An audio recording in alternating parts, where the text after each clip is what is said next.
A very short story. One hot evening in Padua they carried him up onto the roof, and he could look out over the top of the town. There were chimney sweeps in the sky. After a while it got dark and the searchlight came on. The others went down and took the bottles with them. He and Luz could hear them below on the balcony. Luz sat on the bed. She was cool and fresh in the hot night. Luz stayed on night duty for 3 months. They were glad to let her. When they operated on him, she prepared him for the operating table, and they had a joke about friend or animal. He went under the anesthetic holding tight onto himself, so he would not blab about anything during the silly, talky time. After he got unconscious, he used to take only temperatures, so Luz would have to get up from the bed. There were only a few patients, and they all knew about it. They all liked Luz. As he walked back along the halls, he talked of Luz in his bed. Before he went back to the front, they went into the Duomo and prayed. It was dim and quiet, and there were other people praying. They wanted to get married, but there was not enough time for the banns, and neither of them had birth certificates.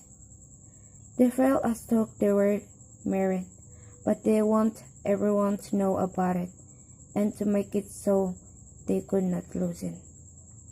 Luz wrote him many letters that he never got until after the armistice. 15 came in a bunch to the front, and he sorted them by the dates, and read them all straight through. They were all about the hospital, and how much she loved him, and how it was impossible to get along without him, and how terrible it was missing him at night. After the armistice, they agreed he should go home to get a job so they might be married. Luz would not come home until he had a good job and could come to New York to meet her. It was understood he would not drink, and he did not want to see his friends or anyone in the States, only to get job and be married.